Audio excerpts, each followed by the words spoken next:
നമ്മുടെ പുതിയ വീഡിയോയ്ക്ക് എല്ലാവർക്കും സ്വാഗതം. അപ്പോൾ നമ്മൾ ജോലി കഴിഞ്ഞ് വന്നു, തിരിച്ച് റൂമിലെത്തി. പണ്ടാറ ക്ഷീണമാണെങ്കിലും നമ്മൾ വീട്ടിലേക്ക് വരുമ്പോൾ അല്ലെങ്കിൽ തിരിച്ച് ഡോർമെട്രിയിൽ വരുമ്പോൾ നമ്മുടെ ഒരു ചങ്ങയെ നമ്മൾ വിളിച്ചിട്ട് കുറച്ച് നൊസ്റ്റാൾജിയും കൂടി കൂട്ടിച്ചേർത്തിട്ട് ഫുഡും കൂടി ഉണ്ടെന്ന് പറഞ്ഞു കഴിഞ്ഞാൽ അതൊരു സുഖമല്ലേ. അപ്പോൾ ഇന്ന് അങ്ങനത്തെ ഒരു ദിവസമാണ്. നമ്മുടെ ഒരു ചങ്ങയെ നമ്മളെ വിളിച്ച് പറഞ്ഞു, ഇട മോനെ കുറച്ച് നൊസ്റ്റാളജി പാത്രത്തിൽ സെറ്റ് ചെയ്ത് വെച്ചിട്ടുണ്ട്, നീ വാ നമുക്കടിക്കാം. എന്താണെന്നല്ലേ, അതെന്താണെന്ന് നിങ്ങളവിടെ എത്തുമ്പോൾ കണ്ടോ. ഒരു സാധനം ഉണ്ടാക്കി വെച്ചിട്ടുണ്ട്. പോളണ്ടിൽ വന്നാൽ നിങ്ങൾക്ക് വേണമെങ്കിൽ ആ സാധനം പുഷ്പം പോലെ ഉണ്ടാക്കാം. സസ്പെൻസ് ഉടമനെ വയ്ക്കാൻ എനിക്ക് വയ്യ. എന്താണെന്നല്ലേ, മുട്ട ബജ്ജി. ഇവിടെ ഇന്ത്യൻ സ്റ്റോറിലൊക്കെ നിങ്ങൾക്ക് നമ്മുടെ ഗ്രാം 4 മേടിക്കാൻ കിട്ടും. അപ്പോൾ അത് വെച്ചിട്ട് പുഷ്പം പോലെ എന്തുണ്ടാക്കാൻ പറ്റും, ബജ്ജി ഉണ്ടാക്കാൻ പറ്റും. ബജ്ജി. അപ്പോൾ ഞാൻ അങ്ങോട്ട് പോകട്ടെ. അതേപോലെ തന്നെ ഏതോ ഒരു നാറി ലിഫ്റ്റിൽ സോക്സ് ഉപേക്ഷിച്ചിട്ട് പോയി. ഇതിന് നാളത്തേക്ക് ഞങ്ങളിവിടെ കിടന്ന് മണത്താൽ അവരോട് ദൈവം ചോദിക്കും, ദൈവം. അപ്പോൾ അത്രയും പറഞ്ഞുകൊണ്ട് നമുക്കിനി ബജ്ജി കഴിക്കുന്ന സ്ഥലത്തേക്ക് പോകാം. എന്താണെന്ന് മനസ്സിലായോ? ബജ്ജി, മുട്ട ബജ്ജി.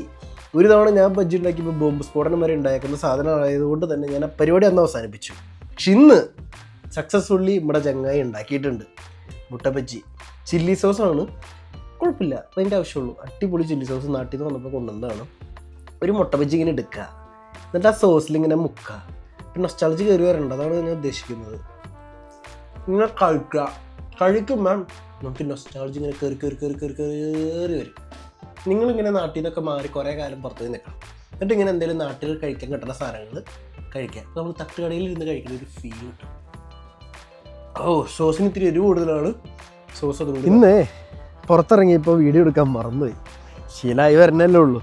ഇപ്പം എന്തായാലും ഇന്നിപ്പോൾ എന്താ പരിപാടി എന്ന് വെച്ച് കഴിഞ്ഞാൽ 2 ക്ലാസ് ഉണ്ട്. ഒരെണ്ണം 8 മണിക്ക്, ഒരെണ്ണം 10:45. അപ്പോൾ ആ 2 ക്ലാസ്സിന് പോകണം. ആദ്യത്തെ ക്ലാസ്സിൽ നമുക്ക് പറഞ്ഞേക്കുന്നത് സെമൻ കളക്ഷനാണ്, കുതിരയുടെ ഉണ്ടാവുമെന്ന് എനിക്കറിയാൻ പാടില്ല, പോയി നോക്കാം. രണ്ടാമത്തെ ക്ലാസ് മിൽക്ക് ഹൈജീനാണ്. വലിയ കുഴപ്പങ്ങളൊന്നുമില്ല, ഇച്ചിരി ബോറ് ക്ലാസ്സാണ്. നമുക്ക് എന്തായാലും പോയി നോക്കാം. അപ്പോൾ ഇനി നേരെ ക്ലാസ്സിലേക്ക്. കാലത്ത് എനിറ്റതും പല്ലിപ്പും പരിപാടികളൊക്കെ എല്ലാ ദിവസം കാണിച്ചാൽ മോശമല്ലേ, അങ്ങനെ നമുക്ക് പറഞ്ഞ് ആശ്വസിക്കാം. സത്യത്തിൽ മറന്നുപോയതാണ്. അപ്പോൾ ഇനി ക്ലാസ്സിലേക്ക്. ഈ കാണുന്ന പീരങ്കി പോലത്തെ ഈ സാധനത്തിലാണ് ഇന്നത്തെ നമ്മുടെ പരിപാടി ഫുള്ള്. അതായത് സെമൻ കളക്ഷൻ നടക്കാൻ പോകുന്നത് ഇതിലാണ്. ഇത് നല്ല വെയിറ്റ് ആണ്, നിങ്ങൾ വിചാരിക്കണ പോലെ ഒന്നല്ല. 3-4 ലിറ്റർ ഇളം ചൂടുവെള്ളം ഇവിടെ ഒഴിച്ചേക്കുന്നതാണ്. അതേപോലെ തന്നെ ഇവനാണ് നമ്മുടെ ഇന്നത്തെ കുതിരച്ചേട്ടൻ. മെയിൽ കുതിര, ഫീമെയിൽസ് പുറത്തുണ്ട്. ഇതൊക്കെ ഫീമെയിൽസ് ആണ്. മെയിലിനെ നമ്മൾ കൂടുതലായും ഒറ്റയ്ക്കാണ് ഇടാറ്, കാരണം അവർക്ക് അഗ്രസീവ് നേച്ചർ ഉള്ളതാണ്. നമ്മൾ മെയിലിനെ ആദ്യം തന്നെ ഫീമെയിൽസിൻ്റെ അടുത്തേക്കൊക്കെ കൊണ്ടുവരും. അപ്പം തന്നെ ഓൾമോസ്റ്റ് മെയിൽ ഓരോരോ സൈൻസും കാര്യങ്ങളൊക്കെ കാണിച്ചു കൊടുക്കും. ഈ സമയത്ത് നമ്മൾ നോക്കിയും കണ്ടും നിന്നില്ലെങ്കിൽ നമ്മൾ ഏറി കയറും. പിന്നെ ഇതാണ് എൻ്റെ ഒരു പ്രൊസീജിയർ എന്ന് പറയുന്നത്. നമ്മൾ ആ സമയത്ത് പരമാവധി നമ്മുടെ കാര്യം നോക്കണം. ഭയങ്കര അഗ്രഷൻ ആയിരിക്കും ഈ ഒരു സമയത്ത് എന്നൊക്കെ പറയുന്നത്. ഇങ്ങനെയാണ് ഇതിൻ്റെ പരിപാടി. സെമൻ കളക്ട് ചെയ്ത് അപ്പം തന്നെ സ്പേമിൻ്റെ മോട്ടിലിറ്റിയാണ് നമ്മളെ കാണിച്ചു തരണത്. അത് കഴിഞ്ഞിട്ട് പിന്നെ വേറെ കുറേ പരിപാടികളുണ്ടായിരുന്നു. അതൊക്കെ പറയാൻ നിന്ന് കഴിഞ്ഞാൽ ഒരു ലെക്ചറായി പോകും. അടുത്ത ക്ലാസ് നിങ്ങൾക്ക് ഇഷ്ടപ്പെട്ടു എന്ന് ഞാൻ പ്രതീക്ഷിക്കണം. ആദ്യത്തെ ക്ലാസ് കഴിഞ്ഞു. ഇത്തിരി ഉറക്കപ്പിച്ചുണ്ട്, അത് കാലത്തായതുകൊണ്ടാണ്. ഇനിയിപ്പോൾ ഇവിടെ കുറച്ച് നേരം തെക്കുവടക്ക് നടക്കാം. അപ്പോൾ ചെറുതായിട്ട് ഉറക്കപ്പിച്ച മാറും, ബോധം വരും. അപ്പോഴേക്കും അടുത്ത ക്ലാസ്സും തുടങ്ങും. പിന്നെ ഇവിടെ ഓൾമോസ്റ്റ് എല്ലാ യൂണിവേഴ്സിറ്റിയിലും ഒരു ഡിപ്പാർട്ട്മെൻറ്റ് കഴിഞ്ഞാൽ അടുത്ത ഡിപ്പാർട്ട്മെൻറ്റിലേക്ക് എങ്ങനെ വന്നാലും നടക്കാനൊരു 1/2 കിലോമീറ്ററിന് അടുത്തുണ്ട്. അതൊരു വലിയ ഭാഗ്യമാണ്. 1/2 കിലോമീറ്റർ എല്ലാ ഡിപ്പാർട്ട്മെൻറ്റുകളും തമ്മിലില്ല.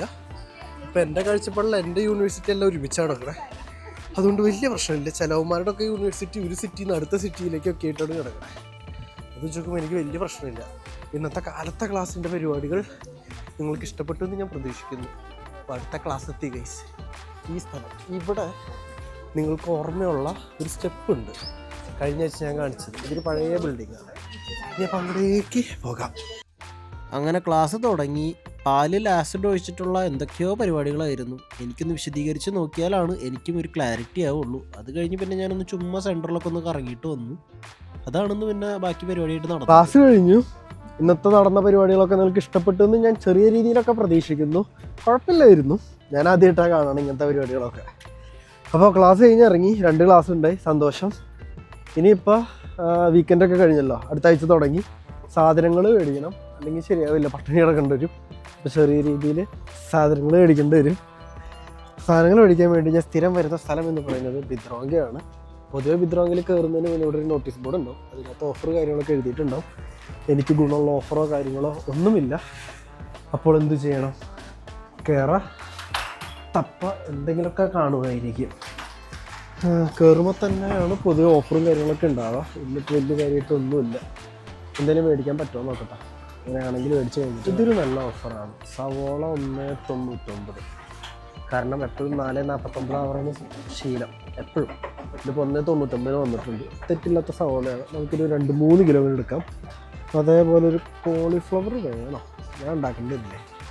5.99 കിലോയ്ക്കോ വേണ്ട. ഇതപ്പോൾ എങ്ങനെയെന്ന് 2 കിലോ, അപ്പോൾ ഒരു 10-12 സ്ലോട്ട് വേണ്ട. നമുക്ക് സവോള എന്തായാലും എടുക്കാം, ഒരു 2-3 കിലോ.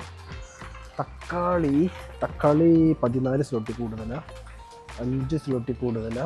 നോക്കട്ടെ, ഇനി മീറ്റ് സെക്ഷൻ കൂടി പോട്ടെ.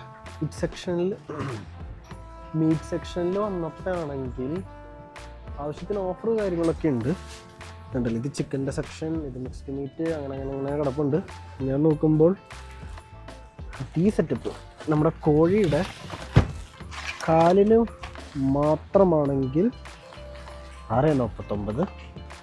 അതേപോലെ തന്നെ ഇച്ചിരി കൂടി മുകളിൽ കയറിയിട്ട് ഈ ഭാഗത്തിനാണെങ്കിലും 6.49. ഞാൻ ഈ ഭാഗം എടുക്കണേ, കാരണം എന്താണെന്നല്ലേ, ഇത് അടിപൊളിയാണ്. നിങ്ങൾ മേടിച്ചിട്ടില്ലേ, കഴിച്ച് നോക്ക്, കിടിലനാണ്. ഇതെങ്ങനെയാണ് വില നിശ്ചയിക്കുന്നതെന്ന് വെച്ച് കഴിഞ്ഞാൽ ഇവിടെ ഓഫറിൽ എഴുതി വെച്ചിട്ടുണ്ട്. പ്ലസ് നമുക്കിത് സ്കാൻ ചെയ്ത് നോക്കാനുള്ള ഓപ്ഷനും ഉണ്ട്. ഞാൻ എടുക്കട്ടെ. അതേപോലെ സവോള എടുത്തിട്ടുണ്ട്. 2 കിലോ എന്ന് പറഞ്ഞ് 3-4 കിലോ എടുത്തിട്ടുണ്ട്, കാരണം അങ്ങനെ ഓഫറിൽ കിട്ടാറില്ല. അപ്പോൾ ശരി. അപ്പോൾ ഞാൻ ബിദ്രോങ്കയിൽ 14 സ്ലോട്ട് പൊട്ടിച്ചിട്ടുണ്ട്.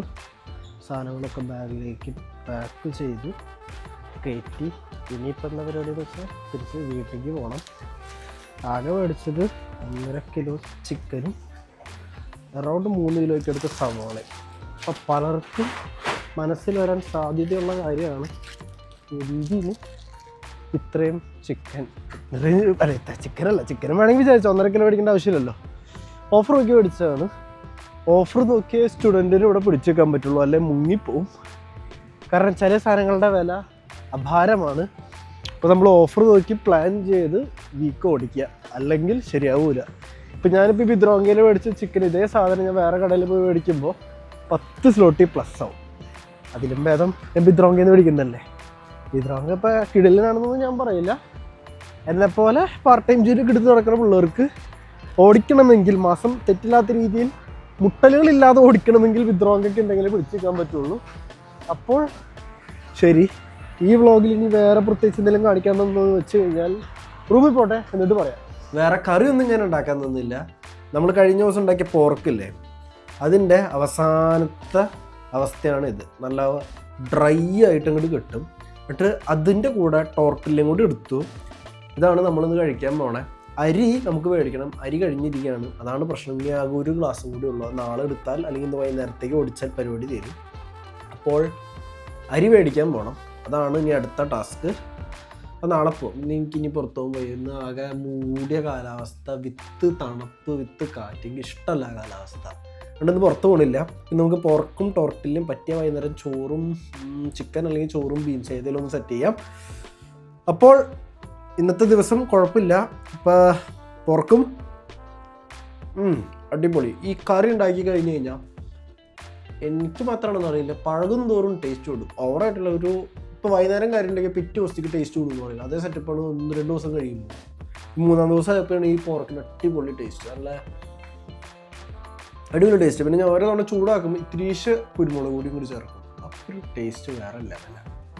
ഇത്രയും പറഞ്ഞുകൊണ്ട് ഇന്നത്തെ നമ്മുടെ പരിപാടികൾ ഇഷ്ടപ്പെട്ടു എന്ന് ഞാൻ പ്രതീക്ഷിച്ചുകൊണ്ടും ഇന്നത്തെ വീഡിയോ നമ്മളിങ്ങോട്ട് അവസാനിപ്പിക്കുകയാണ്. ഇനിയിപ്പോൾ നമുക്ക് അടുത്ത ഒരു വീഡിയോയിൽ കാണാം.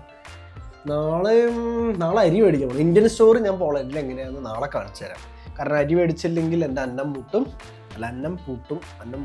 Okay, whatever it is. നിങ്ങൾക്ക് കാര്യം മനസ്സിലായല്ലോ. അപ്പം അത്രേ ഉള്ളൂ ഇന്നത്തെ വ്ളോഗ്.